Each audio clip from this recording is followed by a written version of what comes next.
Hello प्यारे बच्चों, इस वीडियो में हम एनसीईआरटी कक्षा 10 के गणित विषय की अर्धवार्षिक परीक्षा से संबंधित जो प्रश्न पत्र आया था उसके सेक्शन ए और सेक्शन बी के कुल प्रश्न नंबर 1 से 26 को हल करेंगे। तो आप इस वीडियो को ध्यानपूर्वक अंत तक देखना। चलिए शुरू करते हैं इस वीडियो को। सबसे पहले हम बात करेंगे सेक्शन ए के बारे में। सेक्शन ए में बहुविकल्प से संबंधित कुल 19 प्रश्न है। प्रश्न संख्या 1 से 19 तक के और प्रत्येक प्रश्न एक एक अंक का है, यानी कि सेक्शन ए कुल 19 अंकों का हो गया है। तो इस सेक्शन में जो बहुविकल्प प्रश्न है वो हम देखते हैं। पहला प्रश्न पूर्णांक 12, 15, 21 का महत्तम समापवर्तक है। 4 विकल्प दे रखे हैं। तो महत्तम समापवर्तक क्या होता है, इसे एचसीएफ भी कहते हैं। तो एचसीएफ एक ऐसी संख्या होती है जो सबसे बड़ी संख्या हो और उनको विभाजित कर दे जो संख्याएं दे रखी है। तो 4 तो यहाँ पे सबसे बड़ा है लेकिन विभाजित नहीं कर रहा 12, 15, 21 को, लेकिन 3 एक ऐसी संख्या है जो 12, 15 और 21 तीनों को ही विभाजित कर रहा है। तो इसका तात्पर्य क्या हुआ कि विकल्प जो स है यानी कि 3 वो ही हमारा महत्तम समापवर्तक है या सही हल है 12, 15, 21 का। ठीक है। अब इसके बाद क्वेश्चन नंबर 2 देखिए। किसी प्राकृत संख्या n के लिए 4 की पावर n किस अंक पर समाप्त नहीं हो सकता। तो यहाँ n एक प्राकृत संख्या है तो n की वैल्यू क्या हो सकती है, 1, 2, 3, 4 कुछ भी हो सकती है। तो 4 की पावर 1, 4 की पावर 2, 4 की पावर 3, 4 की पावर 4, 4 की पावर 5 ये मान निकालेंगे। तो 4 की पावर 1 का मान 4, 4 की पावर 2 16, 4 की पावर 3 होता है 64, 4 की पावर 4 होता है 256 और 4 की पावर 5 होता है 256 का 4 से गुणा 1024। तो इनके अंतिम अंक देखो बच्चों, 4 और 6 के अलावा कोई और अंक नहीं है। यानी कि हमसे जो पूछा गया था कि किस अंक पर समाप्त नहीं होगी, तो 0 पर समाप्त नहीं होगी हमारी संख्या। इसे रफ कर देते हैं और इसका हल लिख देते हैं कि विकल्प ए अर्थात 0 सही हल है। ठीक है। आई थिंक आपको ये क्वेश्चन भी अच्छे से क्लियर हो गया होगा। इसके बाद क्वेश्चन नंबर 3, निम्न में से कौन एक अपरिमेय संख्या नहीं है। तो देखिए ये सारे विकल्प सारे अंडर रूट में है। अंडर रूट 2 एक अपरिमेय संख्या होती है, अंडर रूट 3 ये भी एक अपरिमेय संख्या होती है, अंडर रूट 5 है ये भी एक अपरिमेय संख्या होती है। लेकिन अंडर रूट 2 जो होता है इसकी एक डायरेक्ट वैल्यू आ जाती है 2, तो यह एक अपरिमेय संख्या नहीं है, यह तो एक परिमेय संख्या है। तो इसका आंसर आ जाएगा विकल्प से अंडर रूट 4 सही हल है। यही हमारा इस क्वेश्चन का आंसर हो गया। तो तीसरा क्वेश्चन भी क्लियर हो गया होगा। अब इसके बाद चौथा, परिमेय संख्या 3/8 का दशमलव प्रसार है। तो ये तो सिंपल सा क्वेश्चन है बच्चों। चारों विकल्पों में से हमें दशमलव प्रसार देखना है। तो 3 में 8 का भाग दे दो और हमारा उत्तर हमें मिल जाएगा। तो हम रफ कार्य कर लेते हैं। इसका 3 में 8 का भाग देना है तो पॉइंट लगाएंगे तो यहाँ पर बन जाएगा 30। तो 3 8 24, घटाव करेंगे 30 में से 24 घटाए 6, यहाँ बन गया 60, 7 8 56, फिर बचा 4, 4 के आगे एक 0 लगाई, 5 8 40, यानी कि पॉइंट में आ गया 3 7 5 जो कि विकल्प ब है हमारा सही उत्तर। इसको रफ करके अब इसका आंसर नोट कर देते हैं यहाँ पर। विकल्प ब 0.375 सही हल है। ठीक है। इसके बाद क्वेश्चन नंबर 5, यदि HCF 306,657 बराबर 9 है तो एलसीएम 306,657 होगा। तो अब आप ये 4 विकल्प हैं, इनमें से इसको सॉल्व करने का जो तरीका है वो क्या है कि HCF और LCM दोनों का जो मल्टीप्लाई होता है वो दोनों संख्याओं के गुणा के बराबर होता है। तो HCF इंटू LCM बराबर पहली संख्या गुणा दूसरी संख्या। तो HCF दे रखा है हमें 9, लेकिन LCM तो हमने फाइंड करना है। तो LCM की जगह LCM, पहली संख्या है 306 और दूसरी संख्या है 657। तो इसे हल करेंगे तो LCM की जो वैल्यू आएगी वो आएगी 306 गुणा 657 बटा 9। 9 से ये 306 काट सकते हैं हम, 9 एकम 9, 9 तिये 27, 3 बचे 9 चौके 36, यानी कि जो LCM है उसकी वैल्यू आ जाएगी 34 गुणा 657। अब 34 और 657 का जब हम मल्टीप्लाई करेंगे तो हमारे पास इसकी जो वैल्यू है वो आ जाएगी 22,338।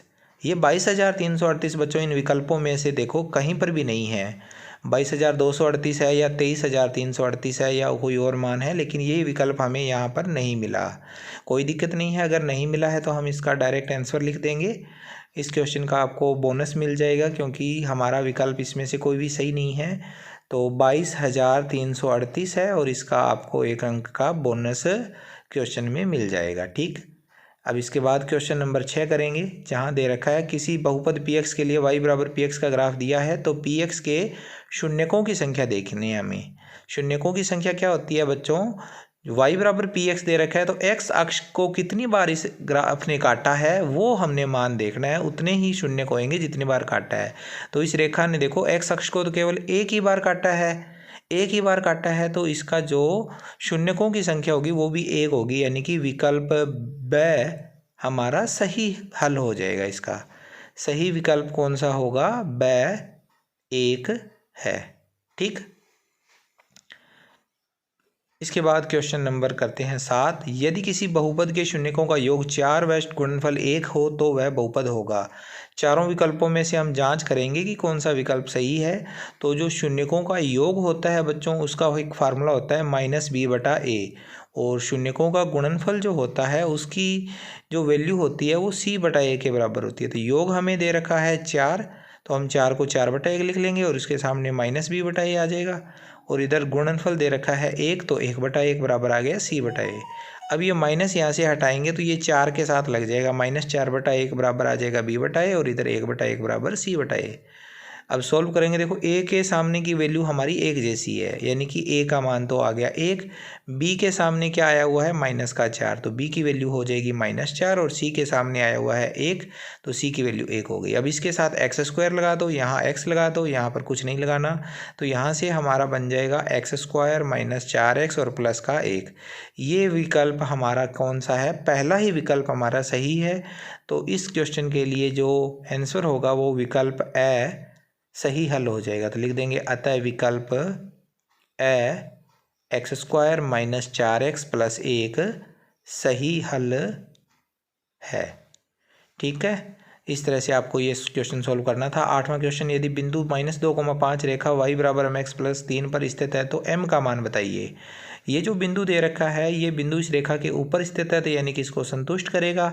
तो हम इसकी वैल्यू रख देंगे x और y की जगह 5 और x की जगह पर -2। तो सॉल्व करेंगे तो 5, यहाँ पे 2 का गुणा करेंगे -2 का m से -2m + 3, और सॉल्व करेंगे आगे तो 5 - 3 बराबर -2m, 5 में से 3 घटाए 2 और बराबर में आएगा -2m। तो m की वैल्यू आएगी 2/-2 यानी कि -1।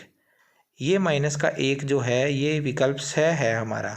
तो इसे रफ करके अब हम यहाँ लिख देंगे अतः विकल्प स -1 सही हल है। ठीक है, 9वां क्वेश्चन, रेखाओं x + 2y + 5 बराबर 0 और 3x + 6y बराबर 0 के हल होंगे। एक हल, दो हल, अनंत हल, हल नहीं। तो इसके लिए आपको क्या करना होता है, गुणांकों की तुलना करनी होती है। a1/a2 निकालेंगे तो 1/3 आ जाएगा, b1/b2 निकालेंगे तो y के गुणांक जो है 2/6 यानी कि ये भी 1/3 आ जाएगा, और c1/c2 निकालेंगे तो ये आएगा 5 और इधर से 1, 5/1 यानी कि 5 आ जाएगा। तो देखो ये जो 1/3 1/3 एक जैसे आ गए, यानी कि a1/a2 और b1/b2 एक जैसे मान आ गए। जब ये दोनों मान बराबर होते हैं बच्चों तो रेखाएं क्या हो जाती है, एक दूसरे के समांतर हो जाती है, और समांतर रेखाओं के कोई भी हल नहीं होते। तो इसका आंसर आ जाएगा हल नहीं। तो क्वेश्चन का आंसर हम लिख देंगे हल विकल्प द हल नहीं सही विकल्प है। ये इसका सही विकल्प हो गया कि हल नहीं होंगे इसके। ठीक है, अब इसका करते हैं क्वेश्चन नंबर 10। यदि x बराबर 1 और y बराबर 1 निम्न में से किस रेखा का हल है। अब ये क्वेश्चन दे रखा है तो जिस भी रेखा का हल होगा वो उसको संतुष्ट करेगा पूरा। तो देखो हम पहले पहली समीकरण में संतुष्ट कराते हैं।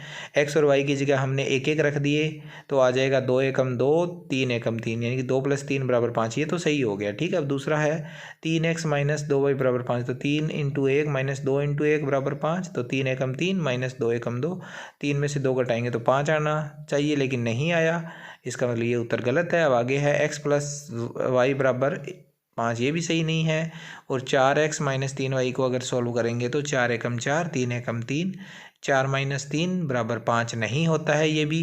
तो तीनों उत्तर गलत हो गए और हमारा केवल पहला ही आंसर सही है।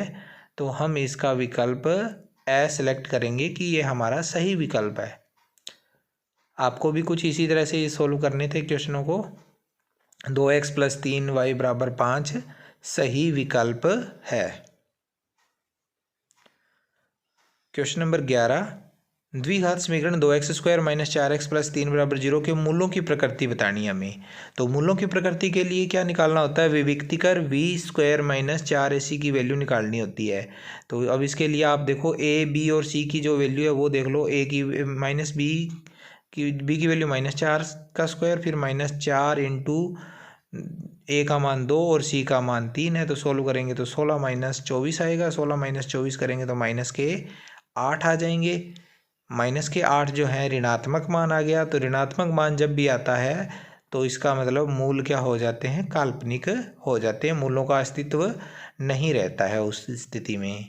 तो हल लिख देंगे इसका, विकल्प स काल्पनिक व भिन्न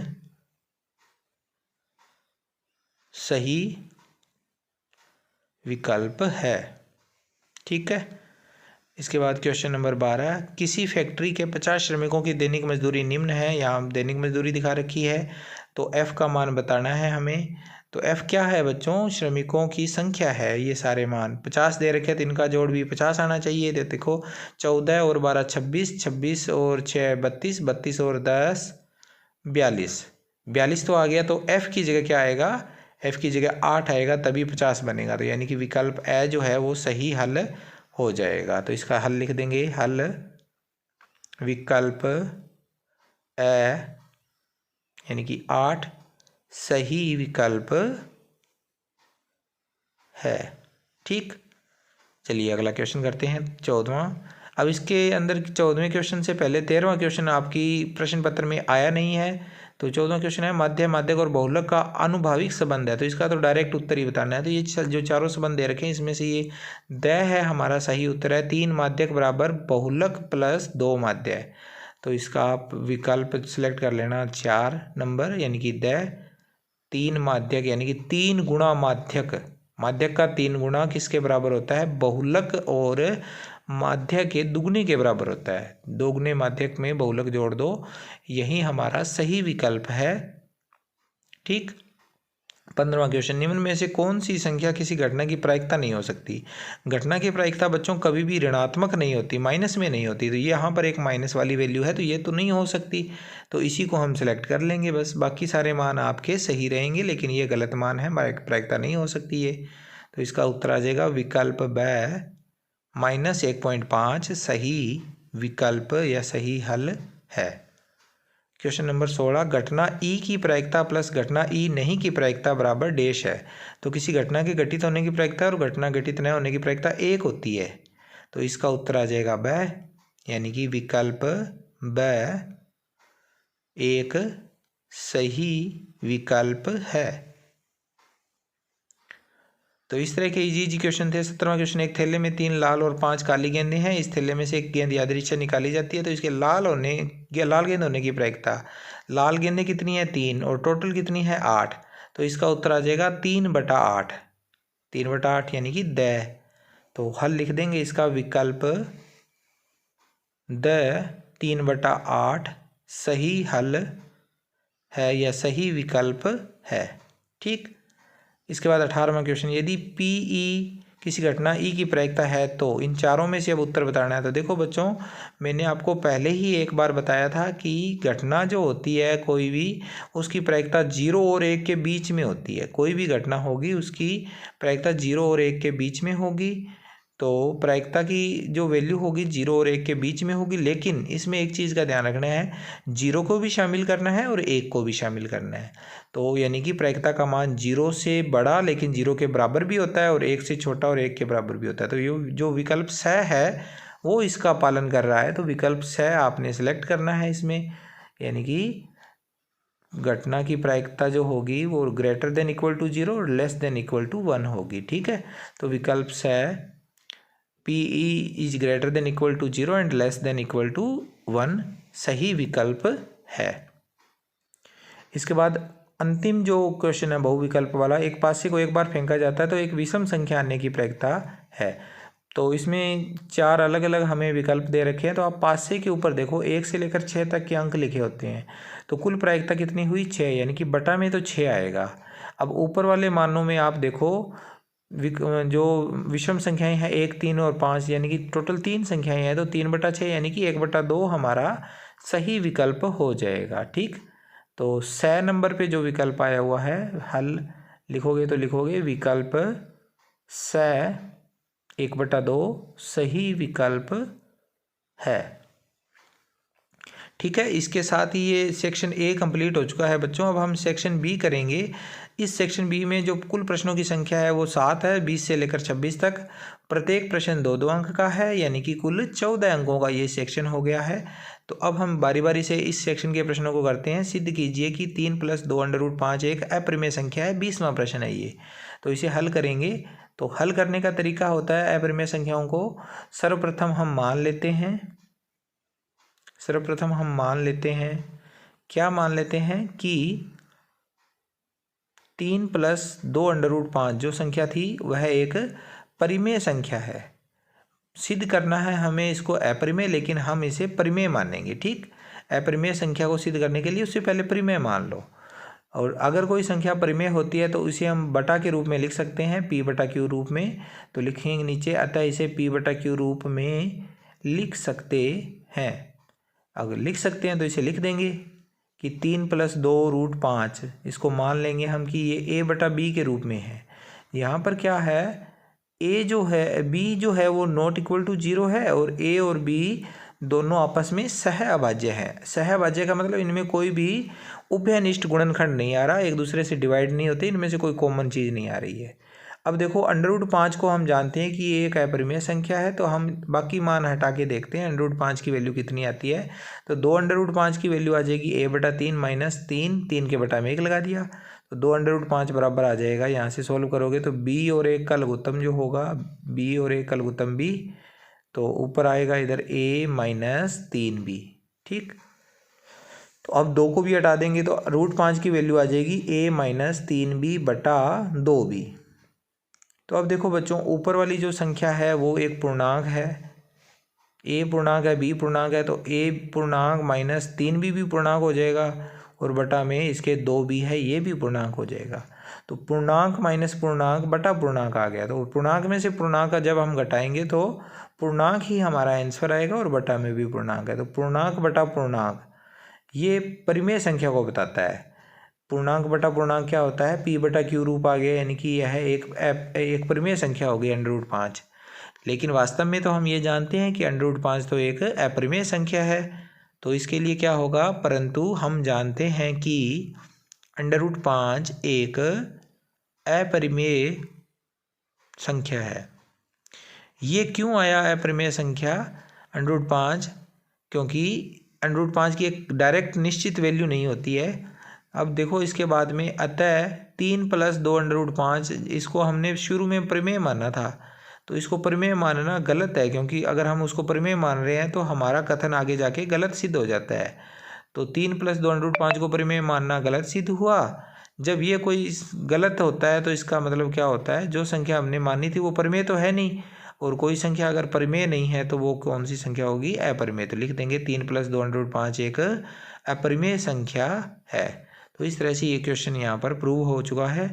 तो 20वें क्वेश्चन के अथवा में भी एक प्रश्न था बच्चों, संख्याओं 135 और 225 का HCF यूक्लिड विभाजन एल्गोरिथम का प्रयोग करके ज्ञात कीजिए। तो सोल्व करेंगे इस क्वेश्चन को। तो 135 और 225 का जब हम HCF निकाल रहे हैं, HCF या इसका महत्तम समावर्तक, तो उसके लिए आप इसमें कुछ चरणों का उपयोग करेंगे। बड़ी संख्या 225 में 135 का भाग दोगे, पहली बार 1 पर जाएगा, 135 से कम 135, बच गया हमारे पास 90। पहला भाग हमारा पूरा हो गया। अब दूसरे भाग में शेषफल को भाजक बना दिया 90 को, और आगे अंदर लिख दिया 135। 90 का भाग लगाएंगे 135 में तो भी 1 पर ही जाएगा, तो 90 कम 90, बच गया 45। अब इसके बाद पुनः भाग देंगे 45 का 90 में, तो ये हमारे पास आ जाएगा 2 पर, पूरा पूरा चला जाएगा, 45 दूना 90। ये भाग संक्रिया करने के बाद में अब हम यहाँ पर हमारा फेर काम करेंगे। ये रफ कार्य था, फेर कार्य होगा 225 बड़ा है 135 से, तो पहले ये लिखेंगे, उसके बाद 225 बराबर 135 और 1 का मल्टीप्लाई कर देंगे, और प्लस में ये नीचे शेषफल बचा ये लिख देंगे। पहला चरण पूरा हुआ। दूसरे चरण में 135 बड़ा है 90 से, तो 135 को लिखेंगे ग्रेटर देन 90 और भाग लगाएंगे। 135 बराबर आ जाएगा 90 और 1 का मल्टीप्लाई और प्लस में शेषफल ये वाला 45। इसी तरह तीसरे चरण में हम करेंगे। तीसरे चरण में हम लिखेंगे 45 और 2 का गुणा 90 के बराबर में। तो पहले लिखेंगे 90 ग्रेटर देन है 45, तो 90 बराबर आ जाएगा 45 गुना 2 और प्लस में 0। तो हमारा भाग संक्रिया पूरी हुई। अंतिम जो शेषफल 0 आया है वो अंतिम शेषफल हमारा जब 0 अंतिम भाजक जो आया है वो क्या आ जाएगा 45।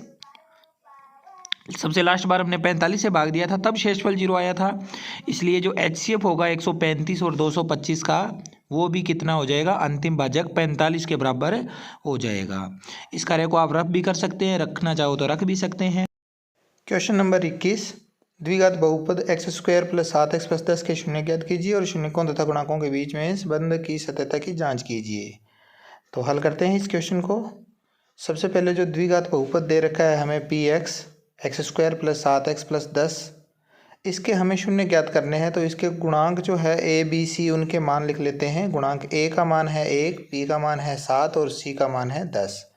अब देखो a और c का जब मल्टीप्लाई करेंगे तो 1 और 10 का गुणा 10, तो एक साइड अपने b लिख लेते हैं, दूसरी साइड ac लिख लेते हैं। तो b का मान तो है 7 और ac की वैल्यू है 10। अब 10 के हम गुणनखंड करेंगे। 10 के गुणनखंड होते हैं बच्चों 1 गुणा 10 और 2 गुणा 5। बाकी के भी होते हैं 5 गुणा 2 और 10 गुणा 1, उनको हम लिखेंगे नहीं। अब क्या है AC की वैल्यू प्लस में है तो हम इनका प्लस करेंगे। 1 और 10 का प्लस 11 और 2 और 5 का प्लस 7, तो हमें 7 चाहिए। तो हमारे पास 2 गुणा 7 आ गया, 2 गुणा 5 आ गया। तो अब हम इसी को अपने लिख लेंगे। 7 की वैल्यू 2 + 5 हो जाएगी, तो ये आएगा x² + 2 + 5 7 की जगह पर, फिर इंटू में x + 10। तो px की वैल्यू आ जाएगी आगे x² + 2 का मल्टीप्लाई किया अंदर, x का मल्टीप्लाई किया तो 2x + 5x + 10। तो px की वैल्यू आ गई।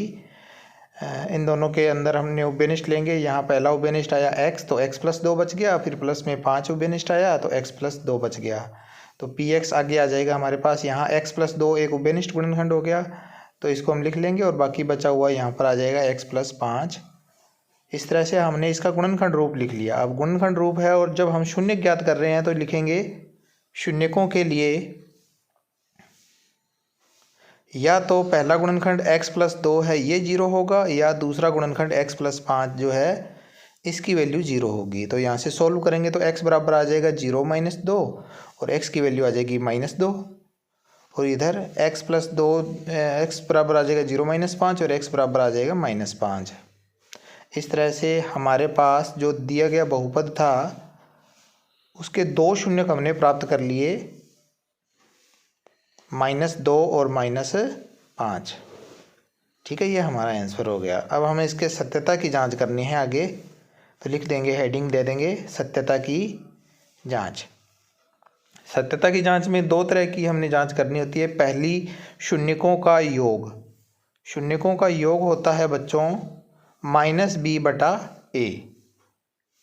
तो -b/a यानी कि शून्यकों का योग करेंगे -2 + -5 और इधर आ जाएगा -b यानी कि -7/a की वैल्यू 1, जिसे सोल्व करने पर आ गया हमारे पास -7 बराबर -7, जो कि सत्य है।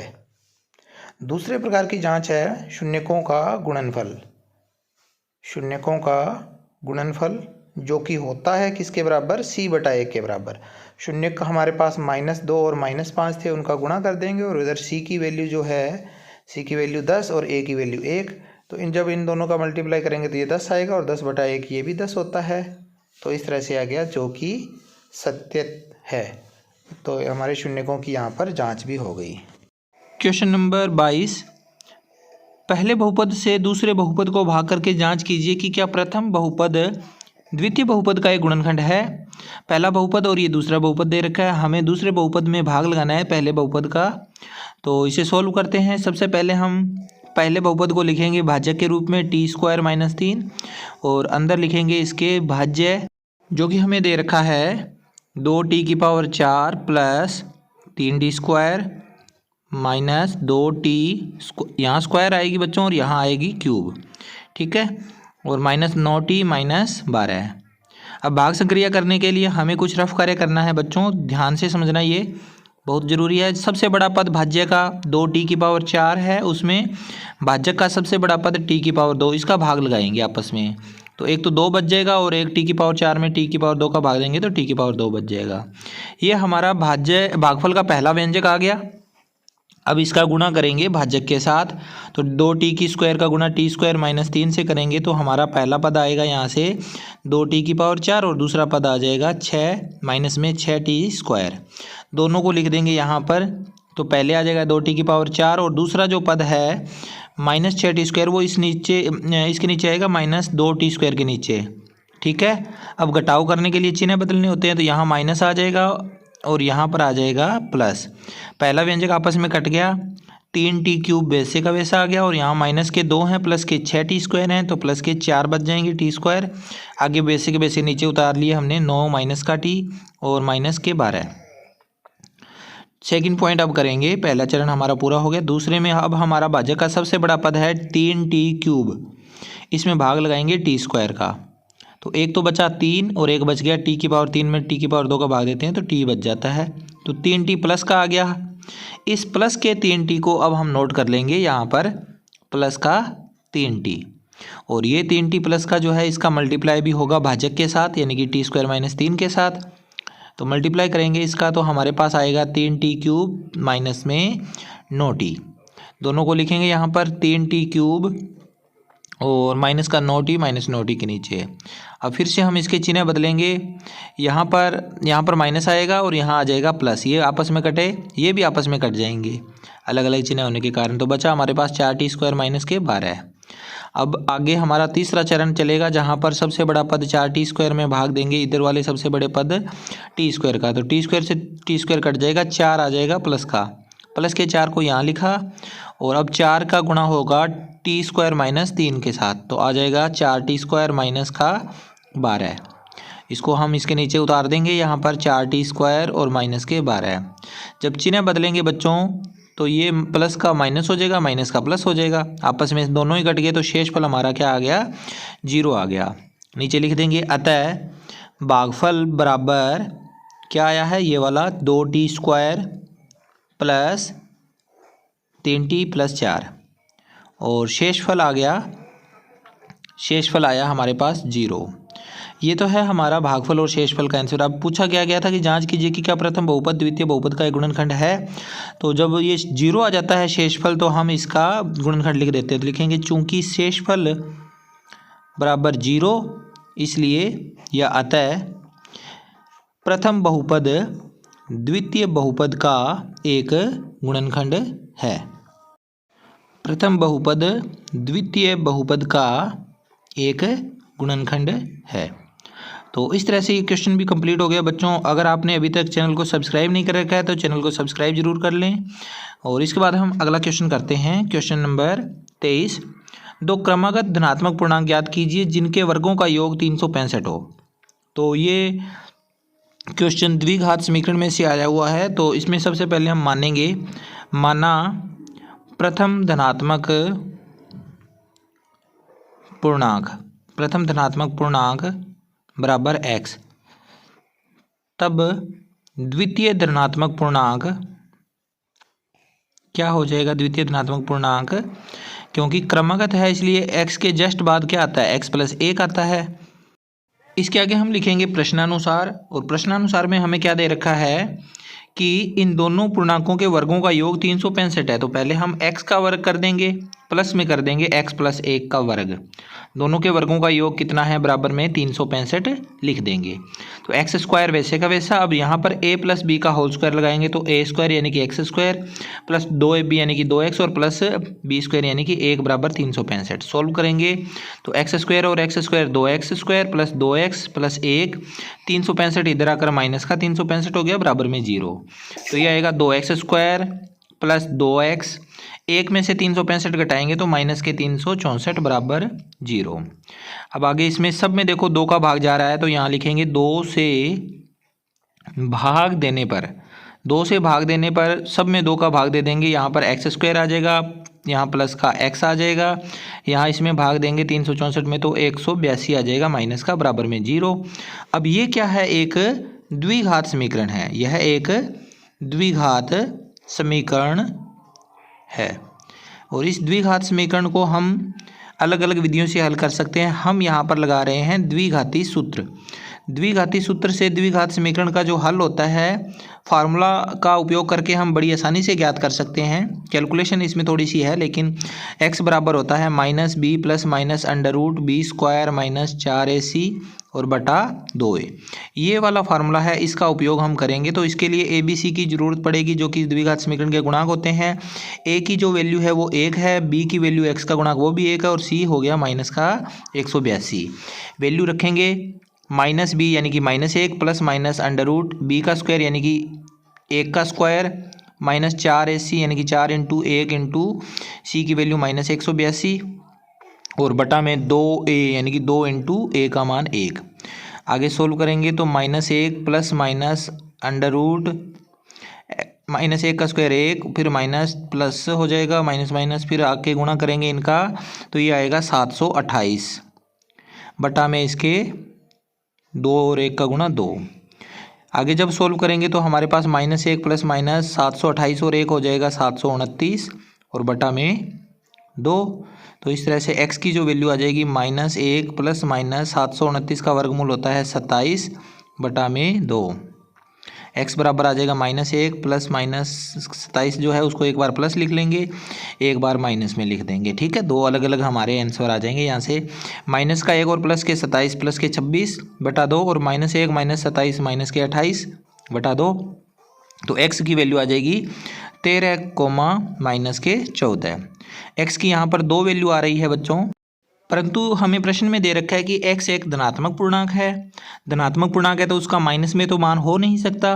तो जो धनात्मक पूर्णांक है तो हम इन दोनों उत्तर में से एक उत्तर को कैंसिल कर देंगे कि x बराबर -14 सही हल नहीं है। x बराबर -14 इस सवाल का सही हल नहीं है, तो हम x बराबर 13 को ही सही हल मानेंगे। x बराबर 13 ही सही हल है। तो जब x की वैल्यू 13 आ गई तो प्रथम धनात्मक पूर्णांक भी हमारा क्या आ जाएगा, 13 आ जाएगा, क्योंकि प्रथम धनात्मक पूर्णांक क्या था, x था और x की वैल्यू 13 है। और उसके बाद द्वितीय धनात्मक पूर्णांक जो कि इसका क्रमागत था तो उसकी वैल्यू थी x प्लस 1 यानी कि 13 प्लस 1 जो कि हो जाएगी 14। तो इस तरह से ये क्वेश्चन भी हमारा कंप्लीट हो गया। नेक्स्ट क्वेश्चन है बच्चों हमारे पास 24वां। यदि द्विघात समीकरण k x x minus 2 minus 6 बराबर 0 के मूल बराबर हो तो k का मान ज्ञात कीजिए। बड़ा ही सिंपल सा क्वेश्चन है बच्चों, लेकिन यहाँ पर द्विघात जो समीकरण दे रखी है ये हमारे पास सही रूप में नहीं दे रखी है, थोड़ी सी इसे हमें आगे सोल्व करना होगा। तो दी गई द्विघात समीकरण है, क्या है द्विघात समीकरण, k x और इनटू में है x माइनस 2 माइनस 6। सोल्व करेंगे इसे हम आगे तो के एक्स का मल्टीप्लाई एक्स के साथ करेंगे तो के एक्स स्क्वायर, फिर माइनस के एक्स का 2 से गुणा किया तो माइनस के 2 के एक्स और माइनस का 6। ठीक है, अब यहाँ बराबर में 0 था, बराबर में 0 हम लिख देंगे। तो ये हमारे पास एक वास्तविक सही द्विघात समीकरण हमारे पास मिल गई जो इसका मानक रूप होता है उसके अकॉर्डिंग। अब मूल बराबर होने की शर्त आपको पता होनी चाहिए। मूल जब बराबर होते हैं किसी भी द्विघात समीकरण के तो उसके लिए विविक्तिकर जो b स्क्वायर माइनस 4ac होता है इसकी वैल्यू 0 हो जाती है। इसकी वैल्यू क्या हो जाती है, 0। बस यहीं से आपका k आ जाएगा, इसमें वैल्यू पुट करोगे तो ABC के मान लिख लो। पहले तो a का मान देखो, एक्स स्क्वायर का गुणांक क्या है k, तो यहाँ लिख देंगे k स्क्वायर, k लिख देंगे यहाँ पे। ठीक है, और उसके बाद माइनस का 2k और c की जो वैल्यू है माइनस का 6 वैल्यू रखेंगे यहाँ पर। तो b स्क्वायर यानी कि ये यहाँ पर अकेला k आना था, b स्क्वायर यानी कि माइनस 2k का होल स्क्वायर कर देंगे, माइनस 2k का होल स्क्वायर, फिर माइनस 4 इंटू a की वैल्यू k और c की वैल्यू है माइनस का 6 बराबर 0। माइनस 2k का होल स्क्वायर खोल लेंगे तो आ जाएगा 4k स्क्वायर, माइनस और माइनस प्लस का हो जाएगा 4 6 के 24k बराबर में 0। अब इन दोनों में से 4k कॉमन आ सकता है बच्चों, तो हम 4k को कॉमन ले लेंगे, बचेगा क्या, k बच जाएगा यहाँ से और प्लस का 6 बच जाएगा यहाँ से बराबर 0। ये गुणनखंड रूप आ गया। दो संख्याओं का गुणा जब जीरो होता है या तो पहली संख्या जीरो होगी या दूसरी संख्या, तो लिख लेंगे या तो 4 के बराबर जीरो या k प्लस 6 बराबर जीरो। तो 4 के अगर जीरो है तो k बराबर 0/4 यानी कि k बराबर आ गया 0। और दूसरा यहाँ पर आ जाएगा k बराबर 0 - 6 यानी कि k बराबर 0 - 6 है तो माइनस का 6 आ जाएगा। इस तरह से इस क्वेश्चन के लिए हमारे पास जो k था उसके दो मान आ गए 0, -6। आई थिंक आपको ये क्वेश्चन अच्छे से क्लियर हो गया होगा। अब 25वां क्वेश्चन तो बड़ा ही आसान है। ताश के 52 पत्तों से एक पत्ता निकाला जाता है, निम्नलिखित को प्राप्त करने की प्रायिकता ज्ञात कीजिए। लाल रंग का बादशाह और तस्वीर वाला पत्ता। बड़ा इजी क्वेश्चन है बच्चों। सबसे पहले तो आप ताश के पत्तों की संख्या लिखो। तो ताश के कुल पत्ते कितने दे रखे हैं प्रश्न में हमें 52, तो कुल परिणाम भी हमारे कितने हो जाएंगे 52 ही हो जाएंगे। तो लिखेंगे अतः कुल परिणाम बराबर 52। अब इसका पहला पॉइंट लेंगे, लाल रंग का बादशाह। तो पूरी ताश में लाल रंग के बादशाह के अनुकूल परिणाम हमने लिखने होते हैं। लाल रंग के बादशाह के अनुकूल परिणाम, तो पूरी ताश में लाल रंग के दो ही बादशाह होते हैं, एक पान का और एक ईंट का, और पान और ईंट के टोटल 2 बादशाह हो गए, तो अनुकूल परिणाम भी 2 आ गए।